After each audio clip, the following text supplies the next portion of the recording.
for me. We're live, right? Yes, please. Camera is on, please, as much as possible. Thank you. We're live. Hello, everyone. Welcome to the Thinking Reimagined podcast. The 2022 UN Climate Change Conference that's open, and the earliest warning we're hearing is that our planet is sending a distress signal. We now know that the past 8 years were the warmest on record. And on the sideline of the 2-week negotiations between countries on climate action, we're talking about regeneration of resources on this episode of the Thinking Reimagined podcast. I'll let you know who our discussants are in a minute. But Dr. Amma, you've heard the COP27 president, the Egyptian foreign minister, urging leaders not to let food and energy crisis related to the Russian invasion get in the way of action on climate change. It's really interesting times as regards climate action, right? You know, Nifemi, you're absolutely correct. And one of the things I love about this episode is that we're focused on how we're going to regenerate the earth. The earth, nature, gives us so much of our resources we use for life, for our businesses. The world, WWF, everyone please try and figure it out for me. They have estimated that about 127 trillion of our resources in comes from nature. And we're at a very tipping point, the World Economic Forum, excuse me, it would always come back to me. So I am most concerned about how we collectively start to think of how we can regenerate nature. When you look at the SDGs, whether you're looking at climate change, number 13, number 14, life below water, number 15, life on land, it has become very important for businesses, governments, stakeholders, everyone to become actively involved in protecting the land, the water, the earth, because if we don't save the earth, it's going to be disastrous for future generations. So I am so pleased that we have a panel here from a myriad of backgrounds, but very enthusiastic environmentalists and activists. So thank you for this platform, and I welcome everyone to this open discussion and those joining us on LinkedIn and Facebook. Indeed. Already there are concerns about whether or not countries are on track to meet the climate goals from Glasgow last year. And as Dr. Amma said, a lot of attention is turned to how fast nature can replenish itself, seeing the huge population explosion that we're experiencing right now and the constant abuse of resources in a way that drastically affects the ecosystem. According to Global Footprint Network, we used a year's worth of resources in 7 months in 2018. Imagine what's happening right now, some 4 years after. On the panel, we have Prince Kayode Oguntayo, who's joining us for the first time. He's an agripreneur, a farmer, director for Wobi Farms Limited. Thank you for joining us, Prince Oguntayo. Thank you for having me. Also, Stanley Evans is here with us, actor, environmentalist, and business executive. He's a member of the Order of the British Empire. Thank you, Mr. Evans, for joining us again. I'm pleased to be here. Indeed.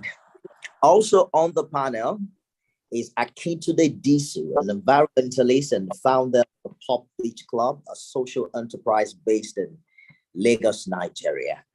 Thank you. I think your beards have grown so much from the last time I saw you. You're welcome, Mr. Disu. It's a pleasure Thank to be here. joining us on this podcast. So we have 2 actors online right now. Actor, film writer, fondly called, well, Dr. Thomas said I shouldn't call him Uncle P, but we call him Uncle P. Thank you so much for joining this podcast, Uncle P. I like to quickly begin with press. Well, it's hard to tell where to begin from, but let me begin with Uncle P. Were you saying something? I don't know if he's still here. I think we lost him, so we might just go on. So I think we lost him. See him. I like to begin with Mr. Disu. I remember reading a couple of years ago about how you embarked on a 60-kilometer hike, right, from Elisha to Badagry. And one of the reasons why you embarked on that walk was to showcase the proliferation of ocean plastic. I think it's a good place to start from. Talk to us about what you observed and what the journey has been years after. Okay, yeah. So I started a hike called the Point of No Return hike, and it's 74 kilometers, and it goes from Takwa Bay to Badagry. And the point of it was, apart from it being a cultural and historic tour, I wanted to, at that point, see what the effect of ocean plastic was on our coastline. And it was startling. There was an ocean of plastic all the way to Badagry. This is when you get to about 60 kilometers down the road, there are no human beings there. It's empty land, and it's full, covered in plastic. There's hardly any difference between the plastic in Takwa Bay at the beginning of the channel to Badagry, right at 74 kilometers from where the plastic actually enters into the ocean from the city. And then further to that, I now embarked on there was once when I did a tour, and there were no crabs or birds to be seen, and this was the first time I had seen anything like that. So it was a call, to a silent spring that, it reminded me of, that climate change is real, that we as human beings have done too much, and we really do not only need to stop what we're doing now, but we also need to find ways to fix the problems that we've caused. And so this has been my focus for the last 2 years now. And in fact, we have a symposium coming up on the 14th of this month, which is exactly about this. It's talking about how do we engage a new generation into these problems that were mainly caused by at least my generation, and are now going to, their effects are going to be seen by the new generation. And how do we equip them to be able to manage this is what is most important at this time, because I think I truly believe that in the coming years, climate change is going to be first and foremost of everything. Every economic activity is going to be driven by the effects of climate change. We are not going to make the 1.5 degrees centigrade cutoff mark. We are already at 1.2 degrees. And so we're looking at, even though a lot has happened, a lot of good stuff has happened in the last, since the Paris Agreement, we are looking at temperature rises between 2 to 2.5 degrees, which is going to involve a lot of really, really dramatic changes in weather patterns across the world. You talked about the huge pile of plastics you found on the shoreline and how fast that is impacting negatively on nature itself. But I know at some point you created a swimwear line made from recycled plastic. How much of recycling would you say is taking place? Is there progress in this part of the world over the years in that regard, from what you've observed?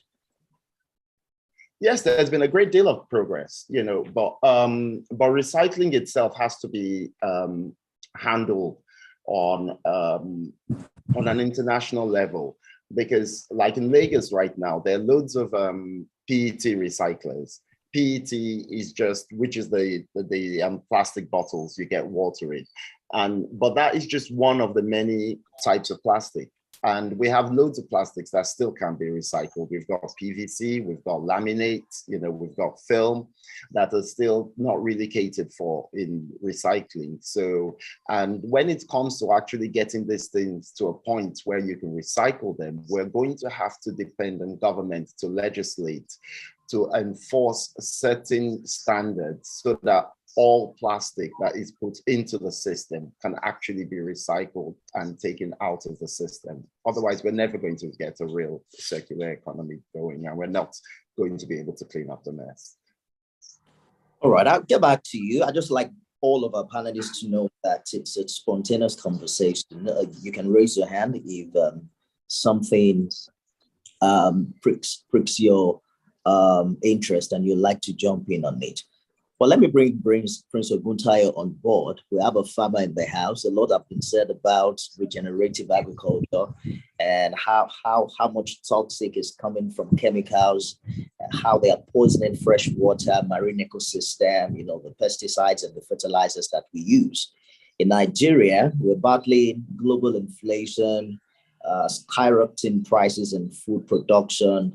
There's a huge fear now as to how much food we'll sell for as we count down to the festive period. When you consider the urgency, the economic realities, how much of urgency, how much of priority is generative agriculture having or getting in this part of the world, Prince? Thank you for having me once again. Obviously, when it comes to factors of production, you have to look at what the input costs to determine the output. That's just the basic. What goes in will determine what comes out, and there will be an impact. The inflation impact on prices comes from the inputs, being energy, and then being other resources. These are fertilizers and other chemicals and whatnot. And generally the cost of power, of moving in terms of diesel and petrol. So that will have an impact on the food prices as we move towards the festive season. But in terms of regenerative or the impact is the fact that water, 70% of water that is consumed is used in agriculture globally. And there's a concept of water stress, where at some point in time, fresh water is going to be a scarce resource. This could be said from a direct impact of global warming or climatic change. So in terms of agriculture has a role to play in alleviating water stress that is a global problem that is on our doorstep. And likewise, in terms of agriculture can have an impact by refocusing on how resources are used. In terms of, for example, every time you plow, every time you ridge, every time you do the conventional ways of soil preparation, it releases carbon from the soil, and so therefore it adds to the problem of global warming. So in terms of, there has to be ways of finding of alternative ways of actually farming, and one of them invariably for certain types of crops is controlled environment agriculture, where you are using a controlled environment, be it a greenhouse, repurposed buildings, to enable you to control the resources that go into the, and one of the advantages of controlled environment agriculture is the fact that there's less use of herbicides and pesticides, so you automatically remove the runoff of chemicals into the water system when you are able to use controlled agriculture cultivation. Also, it uses 90% less water, so in terms of you're able to alleviate some of the water stress problems because the system is a continuous circular system of flow, especially with the hydroponics or aeroponics technology. So therefore, your water consumption in cultivating is drastically reduced because the water and the nutrients go directly to the roots of the plants versus just broadcast irrigation or drip irrigation, where it's not as precise. So there are advantages and there are ways of alleviating some of the challenges by changing how we farm, by changing how we cultivate. Now, it's not all produces can be adapted. Invariably, it's for your vegetables and your soft berries. But there is a new wave where even tree crops are being tested now in terms of apples and pears using hydroponics and using a controlled environment. So in broadly speaking, if we change how we farm, then it will have a direct impact on some of the global challenges that will have an effect on also on climatic change. And then also in terms of it is the control CEA, control environment agriculture, is also scalable. You can scale it to whatever economies of scale size that is required. So in terms of the youth, so when it comes down to the unit cost of production, then it will and the impact on the cost of food, invariably with technology now, it will be just as competitive as old traditional means of cultivating.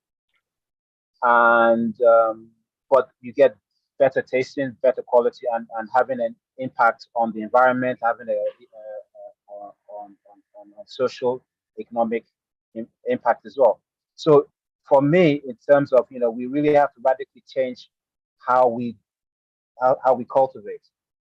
And that's at the doorstep of where future farming will go. The traditional methods of farming has negative consequences, climatic, and if we change the modalities or how farming is done, then we will have a direct impact on solving some of the global problems that are out there.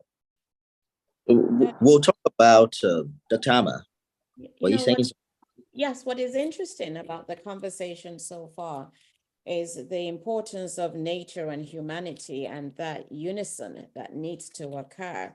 And, each person that's spoken thus far, and Stan, sorry if you were going to say something and I butted in, but what I'm getting is that there has to be a recognition of that unison between nature and humanity. We have to respect it because it gives us all of the resources that we need in order for us to live, to work, to eat, to thrive. And I think that might be one of the missing pieces, because very often we don't think about the supply chain and how that supply chain at the end of the day is going to be impacted by the actions that we're taking. And I know that whilst in some parts of the world, there's so much emphasis on the ESGs, the environment, this social, the governance. I don't know that that is trickling down to other parts of the world. And that needs to become a focal point, because there's much talk about cutting emissions and there's much talk about, alternative energies and green financing. But the reality is, for the average person, they're affected in a very different way than those at the corporate level or in the places of government. So I heard Kayode talk about having policies and the government having a role in it. But I think that we need to also look at corporations and individuals taking a stand and recognizing the things that we are doing in our communities, whether it's illegal logging or dumping of plastics and not recycling, or dumping of chemicals, or whatever it might be, that we may have to just start at a very grassroots level to address these issues.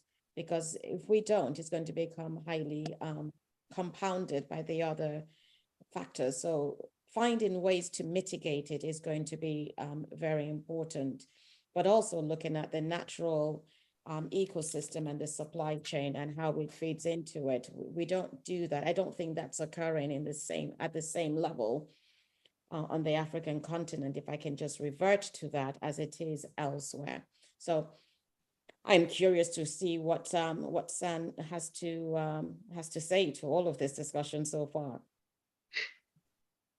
Me? Yes, you, Stan. You smile. And me, okay. So I've been making some notes. So as Dr. Emma knows, I'm a member of the Dawn Project, which I've been in for 8 years with Desmond, who owns Lafassie Park, Dr. Pamela, who used to own SimLabs, and Angela, who's the chairman of Punch newspapers. Yeah. So what we try to do is to raise awareness with the youth of Nigeria through poetry, visual structures in an annual competition, and art itself to reflect climate change through the youth. And I lecture to schools and colleges whenever I get the chance. But I'm just going to reposition my camera here. But I've got to make a couple of observations, because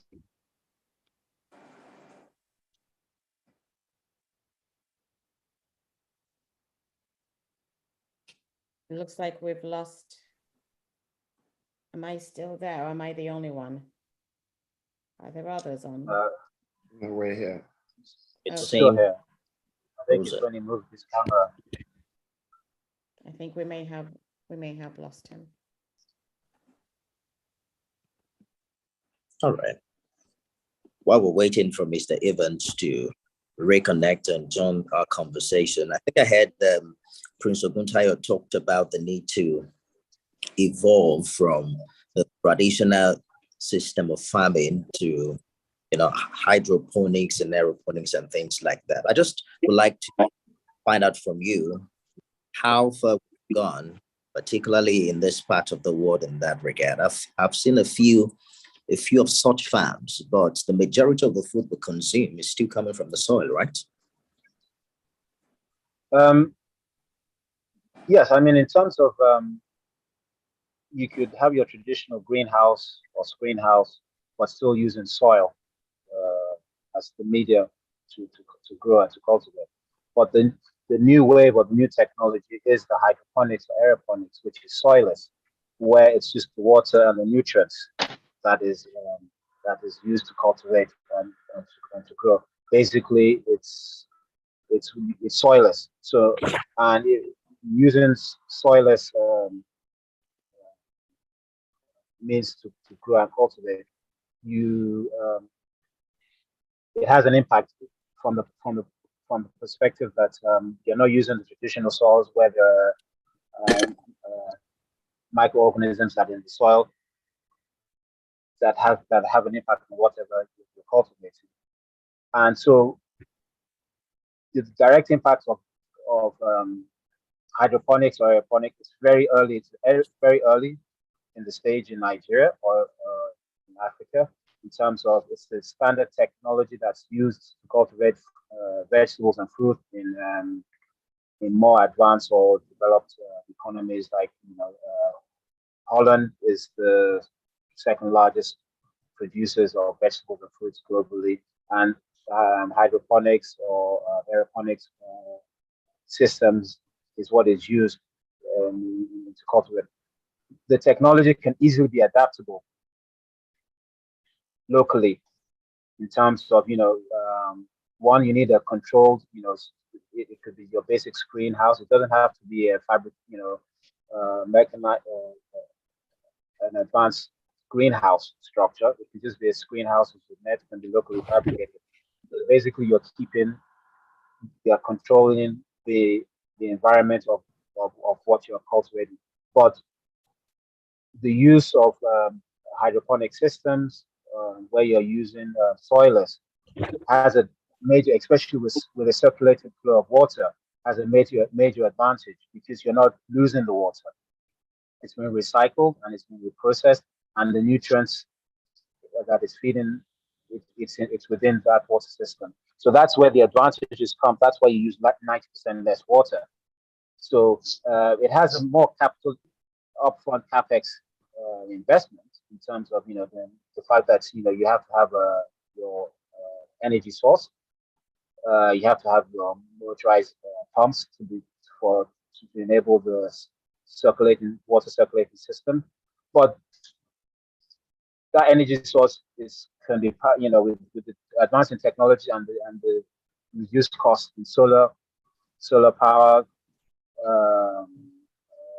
It's brought down drastically, the use of solar energy in terms of, so it means that these activities can take place off grid. It doesn't have to be on a grid power system. So it can be independent, and it could be at whatever scale. It could be at a low scale, or it could be at a larger scale for commercial.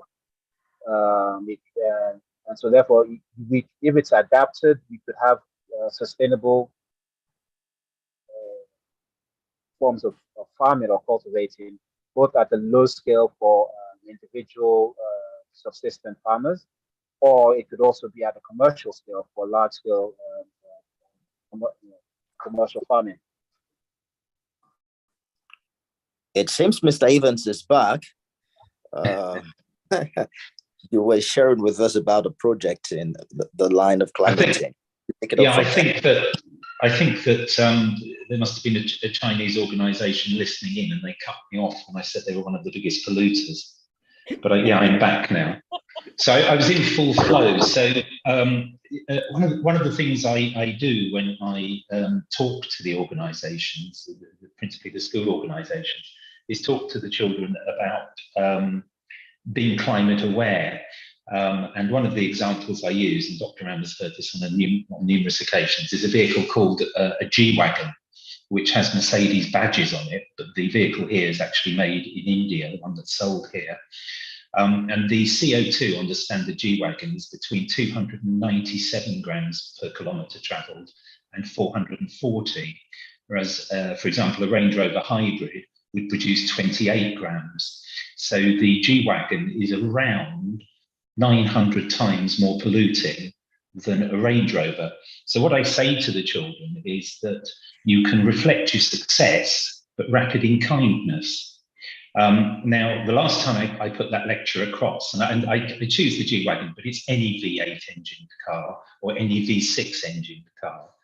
They're hugely polluting, and I don't think we can even scratch the surface in terms of changing the current structure and growth of CO2 in the world. But what we can do is make a statement as individuals, particularly the people on this panel.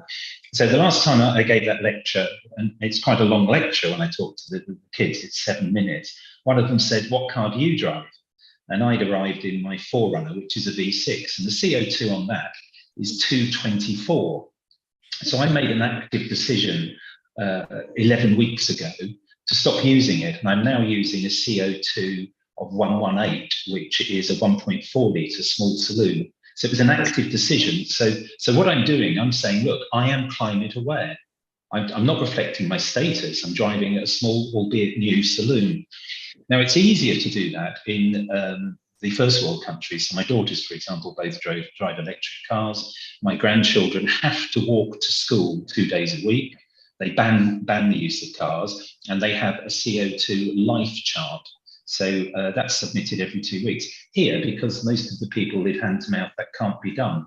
But we, as the 1% elite, can make a statement in relation to it, because we can simply do away with driving V6 and V8 cars. And they're driven here principally because the petrol's so cheap. I mean, I filled up, when I had the 4Runner, I filled it up and it cost me, I think it was 8,000 Naira. My daughter's husband uses a diesel car. He filled it up and it was a smaller tank, and I equated it to Naira, and it was 114,000 Naira. Yeah, so it is easier to make the statement as well. But we consciously must say to people, we're not going to drive large engined cars. And we're hearing on here some very, very laudable principles to go forward. But we as individuals have got to make the statement. You know, people say to me, why are you in such a small car?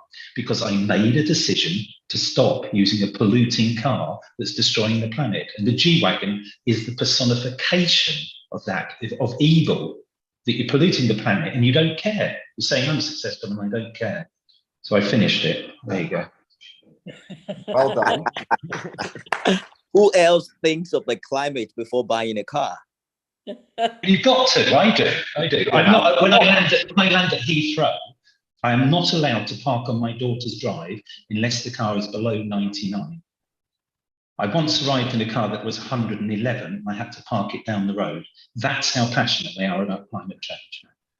It's got to be below 99. The G-Wagon at 287 to nearly 400 is thousands of percent more polluting. So are the big Toyota V8s. And I don't know whether you're aware, but Mercedes and BMW are not allowed to make V8 engines in Europe now. No V8 engines are manufactured there. They're made in India because they judge CO2 emissions per capita. So even in Japan, Toyota don't make V8 engines. They're just an aberration. They're disgusting. If you're driving one of those, you are sucking out fuel, yeah, and you're chucking out CO2. We have to make a statement as individuals. Amber's heard all this before. I like the fact Fantastic. that you have lived and worked in some 3 different continents of the world, if not more. The UK, India, and now you're in Nigeria. I'd like you to speak to how we can. This is a third world. Oh, can you hear me, Dr. Hammer? Yes. What are you saying, sir? Yes, I just noticed you used the word continents and yet you mentioned countries. Remember, we are educated. No. I was saying 3 different continents. Mr. Evans, am I right? Yes, I have, yeah. I was going to hear you speak to how this can be a thing in a country like Nigeria, where the environment doesn't come to mind when people make economic decisions like what you've just talked about. Well, I think it does on some occasions.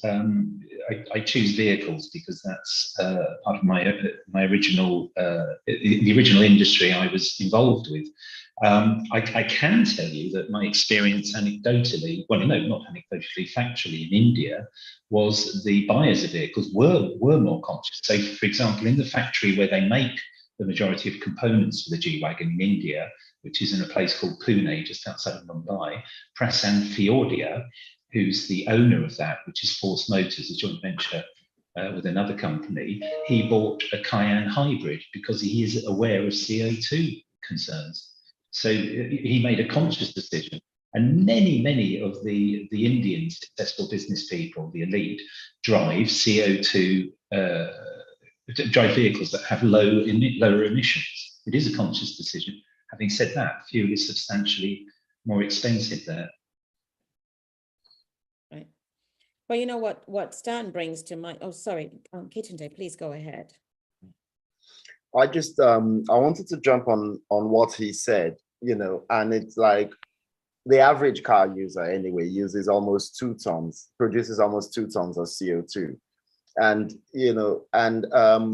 and we did a plastic-free July, and the amount of plastic that is produced in wealthy households is so overwhelming, compared to what's produced by the bottom of the pyramids.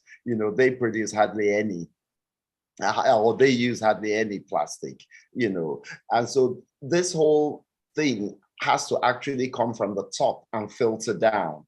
So what Evans was saying is very important, because it is us at the top who have to show the good example.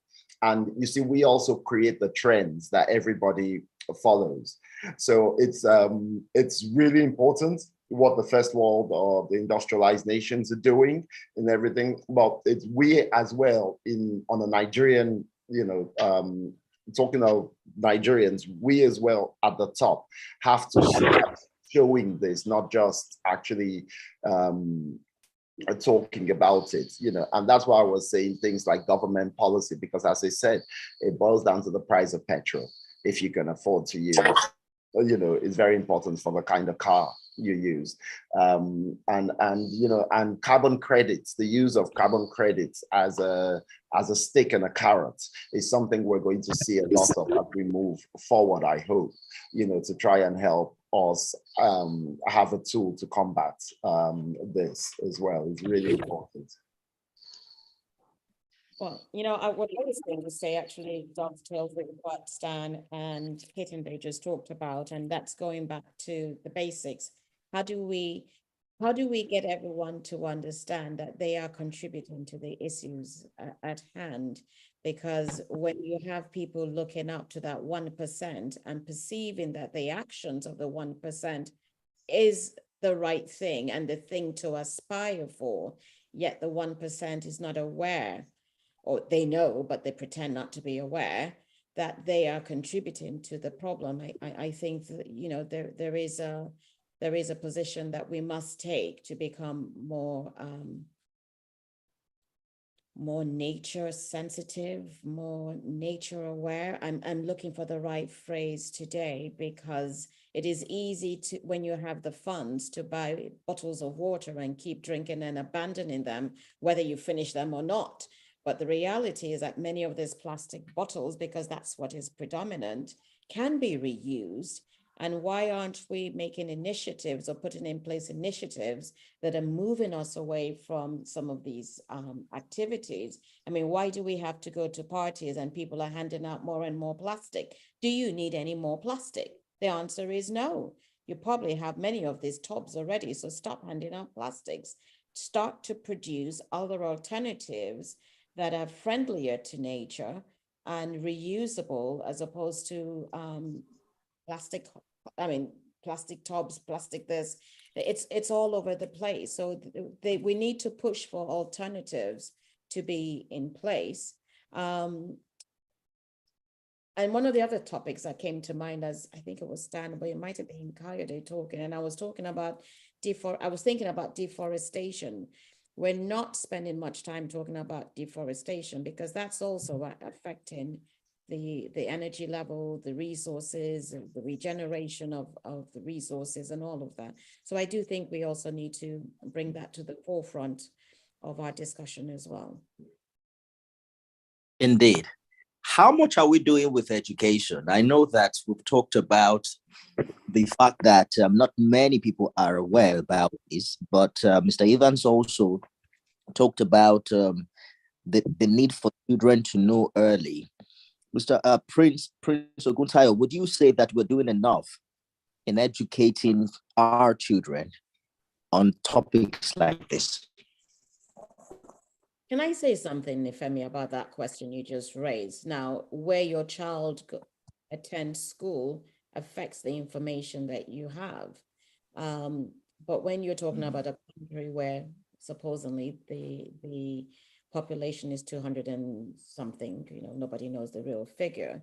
How many of those children are actually getting this type of education in a country where, for example, in Nigeria, you're not teaching history? Are you going to spend time teaching environmental studies? The emphasis is not there. So for the children who are able to go to schools where these topics are relevant and part of the curriculum, they are getting it. But for those who are in schools where they're giving them the basic 3 Rs, they're not touching on this topic as well. And that's why programs like, I know Akintunde has a program that he does as well in Elisha. And, you know, our organization, Live Abundantly, we're really trying to ramp it up as well.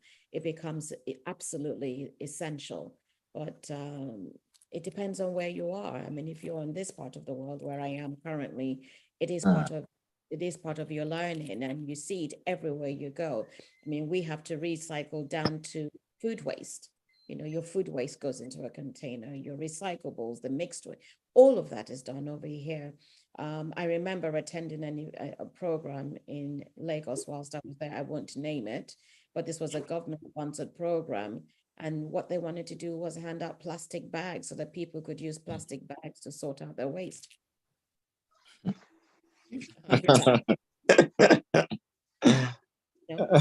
the big rollout of how we could sort out and put in plastic bags. And each of us was given, I probably came back with about 10 or 15 plastic bags. Wow. Dealing with the issue. It's not about plastic bags and sorting it out. And after they sort it out, who is coming to collect it? Or are you just dumping it outside so that people go through it and resort it and take what they think is of value and leave the plastic bags again, which then goes into the drain, clogs it up? Have you solved any? The answer is no. But that was a government project in Lagos. it speaks a lot to whether or not government is paying lip service to most of the agreements that we hear about year in, year out. We have a farmer in our midst, for instance. I know that government distributes fertilizers to farmers and things like that. Would you say there is a track record that you have observed as to whether, because it was Mr. Disu who said that the change has to come from the top, would you say that there is a government-driven initiative or policy in this regard? Well, I mean, the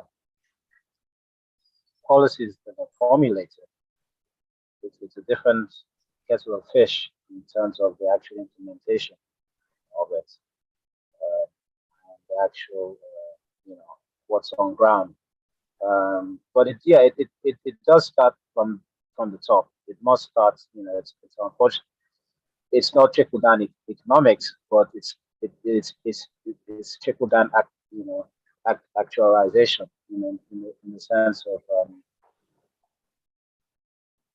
be it use of resources, governments or those who are key decision makers or those who are in a position to actualize, they're the ones who have to make the conscious decision and the conscious effort to say that they will use only sustainable means of energy. They're the ones that have to make the decision that we will only use organic fertilizers, or they are the ones that have to make conscious decision that we will not use plastics, or we will only use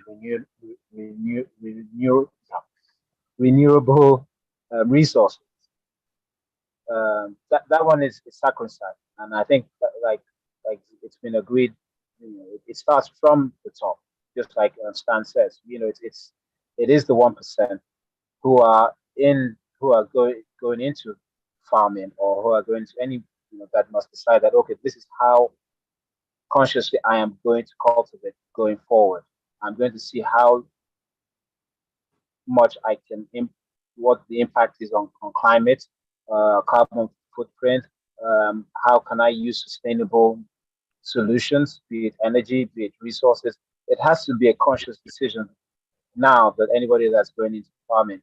And like I said, it could be applied to those who are just on the subsistence level, or it could also be applied to commercial, large-scale farming. But it's a conscious decision that, I'm not going to do things the way they used to be done, because it has an impact on global, on the climate, or, on water stress. I'm going to consciously decide that I will cultivate with this new inputs in order that I get this output. And technology is enabling that, the unit cost is not as, the disparity between the old conventional way and being conscious. Unit cost is not that much different. It's just the fact that do you want to continue the old way and have continuous impact on climate, or you change how we cultivate in agriculture for the better, not just only on the cost, but also the quality of what is grown, and that in itself is a sacrifice that has to be made by all. But like I said, it starts from those who are in the position to cultivate and to educate, and then to educate those that, there is an alternative way of actually growing and cultivating, and that has more social, economic, climate impact. Indeed. So talking about Nifemi, Eucharia has joined us, and we really should bring her into the conversation. She's a special guest today. It's her first time, and she's doing some amazing work in the Delta area. Eucharia, can you turn on your camera so we can all meet you and welcome you, and thank you for the amazing work you're doing in terms of cleaning up, or I think you call it bioremediation. I love that term. Are you with us? And I'm just to add, Dr. Amma, that Dr. Yay. Eucharia has just been awarded the 2022 John Maddox Prize for engaging communities in conflict to research solutions. And she's been doing a great work with cleaning up oil spillage in the Niger Delta. So it's really a pleasure to have you join us, Dr. Eucharia. Are you there now? Yeah, I'm here. I'm trying to connect to the computer. I'm on the phone right now because I just jumped into the office. So I'm going to make a change over to the computer. I'm starting it. It's all right. It's lovely to meet you and to have you here. Oh, of course. I'm so excited being here. Thank you. Is it okay to continue the conversation with you? We can hear you loud and clear. You can give me a few minutes, except you don't care about the picture, because I think the picture is not nice. Oh. Dr. Amma, what do you think? Well, the photo looks fine. Dune is the one who takes the photos, but I can take one right now. And hopefully Dune is with us and he will take some more. I suppose you have quite a bit of light behind you, but we can hear you and see you. So please, you can go ahead. Okay. I'm just a little bit, few minutes. All right, thank you. Okay, I'd like to say a few things. I think also like in this whole regeneration that we're talking about in Nigeria, we're used to this term, resource control. And I think that is a real problem in the ideology, in the way we, it translates to people. You have no control over the resources of the earth. Human beings have got to understand this. The earth controls it. The best you can do is manage these resources. And I think that phrase resource control is really at the heart of the danger and damage we're doing to the earth. Because, when we think about controlling resources, we think we have some sort of power. And that is what has gotten us into this situation we are, where OPEC thinks it's controlling resources, where China thinks, it's controlling resources. African governments think they're controlling resources. It's a very dangerous term to use. The Department of Forestry thinks it's controlling resources. The best you can hope for is to manage these things. And, going forward, that's what we have to do. Start thinking, how are we going to manage them for the next generation? Because they are not ours to control. And it's this idea that has gotten us into this trouble that we're in now. And now there's a price to pay. And so we have to learn how to manage our way, just the way you've taken a loan from the bank and you've got to repay it some way or the other is exactly what we're facing right now. We've been, taking a carbon loan from the earth and it's back for payment now. So we have to actually train this generation, we have to educate the generation and train them in how they're going to be able to basically pay the carbon. But there's a bit of conversation in this regard, Mr. Disu. The COP27 is ongoing. There seems to be more awareness now than in the past 10 years.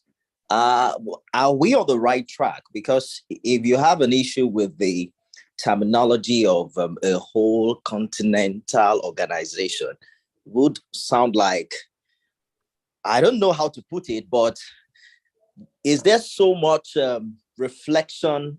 Is there a relationship between the increase in conversation in this regard and the actual work that is taking place in saving the continent? In saving the climate? Yes, there is a direct relationship. A lot of work has gone, and we do know that we are probably going to be able to save humanity's role, space on the planet. We're not all going to die, thankfully, because of the work that has been done in the last 10 years or more. And we may right now be able to, if if all the countries stick to their pledges and everything, which is very durable, and we may be able to get to be able to restrain climate change to between 2 to 2.2, I think 2.5 degrees, which is still going to be terrible, but at least we will be able to live on this planet. Most of us will still be able to live on this planet, but we will see massive changes, especially around coastal areas, flood-prone areas.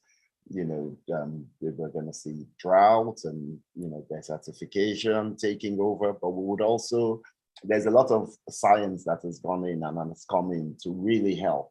And the awareness as well means we may be able to stop some of the most harmful practices that we do right now.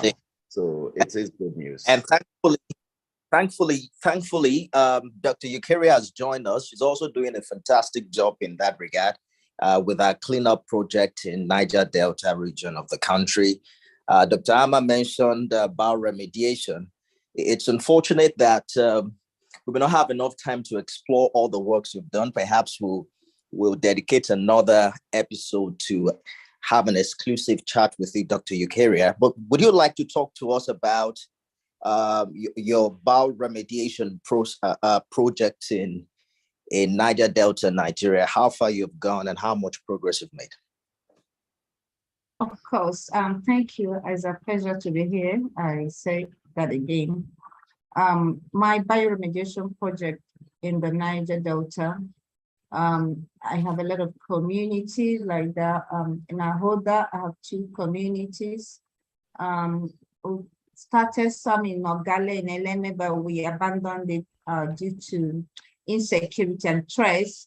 So we also have one going now, but we having this one confined in a space allocated to us by the NOSDRA at the moment. So it's ongoing. What we're doing right now, we're trying to develop nutrients that can be slow releasing, because we found in some of our interventions that we had that the nutrients get fast exhausted, and that's some kind of towards the process. The microorganisms need to be recharged in some way that they are not overwhelmed, so we don't have overnutrition of the ecosystem. So this is what we're working on at the moment. So we have a little grant from BW Offshore to do this.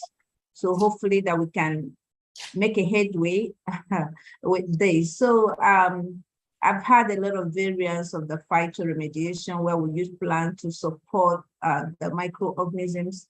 At least they give them a structure to hold them in place, unlike the strict bioremediation. So they enjoy the nutrients from the plants, exudates at the root nodule level, or even the rhizosphere, the root soil zone. So they enjoy that exudation, and you know the relationship is amazing. The plants make food for itself. So we have identified a lot of plants that are native to the Niger Delta that have varied performance percentages that we have recorded. So we have tried in many of our interventions to engage communities. So it can be like an integrated design where the communities can get the plants, they can harvest them for us, they can teach us indigenous ways of farming in their communities. So in this way, they co-own it and it runs. And they help us with watering the gardens, at the site of reclamation. So they water them for us. We call on phone. They call us if there are emergencies or they make observations of something they didn't expect or we didn't tell them they would see, we run down. So this approach, we found it more useful because when we all team of researchers, sometimes they think that you have money to come do those interventions. Even if you have a grant, the grant is not to the communities, it's to reclaim the soil. Maybe you can, the most you can do is make what we call in our local parlance, polar to the community. When we go for engagement, like the field reconnaissance, where you have meetings with different levels of leadership, the women group, men group, youth group, and all of that, the chiefs. So if you engage them together, you have no other obligation but for them to work hard to be co-vanguards for the projects. Okay, so we found it weird while they welcome antagonizing progress in their community. So our recent engagement where we get them involved in the process, we co-own it. So they get worried as we get worried if things are not going well, if the plants are dying. So they make suggestions. So we found the indigenous knowledge useful in our science because some of them are fast eroding the indigenous knowledges they have and they share with us. So we go find out why they do what they do and explain to them. And sometimes the interaction gets fruits, going forward. Allow me button very quickly, Dr. Eucharia, if you can hear me. You're saying yes, that, can you hear me? Yes, I can hear you. Yes, I just wanted you to enlighten us a little more. Bioremediation, you use planting vegetation to remove, pollutants caused by oil in the soil, right? Yes, we have the straight bioremediation where you have only the microbes. Okay, where you have only the microbe, but most times we don't introduce foreign species. So you don't change the ecosystem. So we make identification of hydrocarbon loving species and then encourage them to multiply in numbers. Okay, characterize the soil to see what is best for the soil. Sometimes we have to correct for pH if the pH is not optimum for performance of that degradation. So we along the line introduce plants, which is a variant we call phytoremediation. I told you what advantages they have when we use plants. So depending on the sites, when we do site assessment, you design what is most beneficial to that site. So we can't just, without seeing the site or making assessment, decide to use the plants or to go straight to activating the existing community, the microbial community. So I get you. Okay, go ahead. What remedy is this process providing? Because I have covered the oil spillage story in the Niger Delta for a couple of years, and it is massive, right? Is this a long-term process that intends to fix the pollution in the soil, or it actually helps with taking the oil away from the water surface? Yeah, the bioremediation or East variant phytoremediation takes away the hydrocarbons from the soil. And we have different mechanisms through which this happens. So a lot of studies have gone into studying the plants. Some of the plants will uptake the contaminants. And we have heavy metals as associated contaminants where we have the crude oil polluted sites. All of the crude oil polluted sites will find heavy metal, they are associated contaminants, maybe in the process of refining or exploration or the additives used. So they introduce heavy metals. So some of the plants would uptake the metals or the recalcitrant hydrocarbons and then live with them without doing anything to them for their lifetime. So they've taken them away from interacting with the environment, soil environment or water environment, but they are still very much available as toxicants or contaminants in the plant. So if that is the mechanism identified, if the plants die, we treat the plants as priority waste. So if there are heavy metals that we are concerned about, we need to recover the heavy metals and use them in the laboratory as low-grade heavy metals for students to do experiments. Okay. So if they chelate them, sometimes they chelate the metals in such a way that they become non-reactive or less reactive. So we may not bother. See, it's a lot going through studying how the plants behave and the contaminants of interest. And some exhale them into the atmosphere. They take them and then metabolize them and take them up into the atmosphere where they are not reactive. And some also, through the exudation, will release chemicals, the plants, and they interact with these contaminants, and they are non-reactive and not washed away. They remain under the root zone for the life of the plant, and then they can react with the environment. So there are different mechanisms we've identified. Some of the hydrocarbons get broken down into less hydrocarbons that are of less concern to an environmentalist like me. All right. So it feels so much like we're in the classroom already. I'm just going to ask everyone to give their final comments. Dr. Amma, we're going to have an exclusive with Dr. Eucharia when she's chanced. But I'd just like everyone to speak to what the listener or the viewer can do differently moving on. We've heard Mr. Evans talk about certain personal decisions is made, which is climate friendly. The Earth, the planet in which we live, is under huge threat, and it's our home. We can't. Well, some people are considering moving to other planets, anyways, but that's not a privilege available for majority of the people. So I'd like you to speak to taking personal responsibility as we begin to wrap up this episode. Yeah. So taking personal responsibility to bring down the emissions we have in the atmosphere that are contributing directly or indirectly to the global warming or the depletion of the ozone layer. So we need to plant, we need to have vegetations in our environments, in our beautiful gardens. If we can even have those in the sitting room, live plants, not the artificials. These are healthy lifestyles that we can adopt.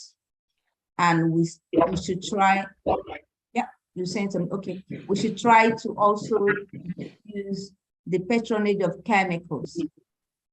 Yeah, so going organic, plant has a lot of solutions and nature has given us quite a lot. Mother Nature has solutions, so we should try and be closer to the Mother Nature. That will help us to control the emissions that we make, and knowingly or unknowingly that contributing to the climate change impacts that we see, even in the biodiversity in our forests. Fantastic. Let's take your final thoughts, Mr. Evans, Mr. Disu, and Dr. Amma. So my final words would be a reiteration of that which I've already said, which is we are part of the 1%, lead by example. Don't drive a gas guzzling V8 or V6 car. Get a car that's below at least 150 CO2. And secondly, if you travel and you fly, don't travel business class. That produces 5 times more CO2 than traveling economy class because of the space you're taking up. Lead by example, show people you care about the environment. Fantastic. Thank you, Mr. Evans. You're next, Mr. Disu. Hi, I think for me, I think the one thing you can do to take responsibility right now is separation of your plastic at source. And we have a YouTube video up on our Twitter and on our Instagram, right on the beach, that shows how you can do this quite easily. And I have done this for about 2 years now. And once you're able to separate that plastic at source, and get it, and you just tie it up and leave it, because Loma are aware. When they see, they're aware when they pick it up that this plastic can be recycled, and there's so many things going on. It will be taken out of the normal plastic chain and end up being recycled. So all of us can really do this. Just check out the video. It's on our Instagram and on our Twitter, right on the beach. And yeah, just take responsibility for every piece. As Even said, yeah, any car you're using, as long as it's a petrol diesel car, you already owe the earth about 1.5 tons of carbon dioxide that you're going to put into it this year. And you can calculate back to see what it is you're responsible for on this planet, and maybe start trying to find ways to give back. Thank you. Dr. Amma, go get an electric car. Get in when we have generators, and I don't think any of the inverters are going to be able to help recharge it. So on one hand, we have to be realistic and honest about the situation where we are in the world. It's also easier to get an electric car here Nigeria, because you have to be able to recharge it and also be able to maintain it over there. But what I want to say is everyone has pretty much touched on what my final thoughts will be. I think that we have to recognize that we are and must learn to live in unison with nature. Nature in its own magnificent way has always had ways to self-correct itself, but we as humans have altered the course of nature by the actions that we have taken. And we must now make changes that are necessary to regenerate the natural resources. It starts with you and I, but also the children and those in authority, you know, the politicians, the businesses, but everybody must recognize the furtherance of the ecosystem and why it is important to understand the entire supply chain from what we take from nature to what we have to give back to nature. So I'm very grateful that we had this occasion to discuss this matter. And I do hope that we can come back again. It can't just be an annual topic. It needs to be a monthly topic where we're sharing ideas and we're bringing in other concerned stakeholders and experts to the field. And I will say this, data. On the African continent as a whole, collecting data is not a priority, but we have to start collecting data. And it is important for us to work on capturing what we're about to lose so that we can hopefully in the future bring it back into the ecosystem. Thank you, everyone. Absolutely. Dr. Amma, thank you, Dr. Amma, Executive Director, Live Abundantly, Executive Producer, Thinking Reimagined. Prince Kayode Oguntayo joined us earlier, an agripreneur and Director, Falvi Farms Limited. Stanley Evans, MBA, actor, environmentalist, and business executive. And Dr. Eucharia, environmental biochemist and associate professor at the University of Port Harcourt, winner of the 2022 John Maddox Prize. Thank you for joining us. Mr. Akintunde Disu is an environmentalist and founder of Pop Beach Club, a social enterprise based in Lagos. I want to especially thank everyone for finding time to join us on this episode. Like Dr. Amma said, this should be a continued conversation, and we're looking forward to hear with you again. I am Nifemi Oguntoye. Bye for now. Thank you, everyone. Bye-bye.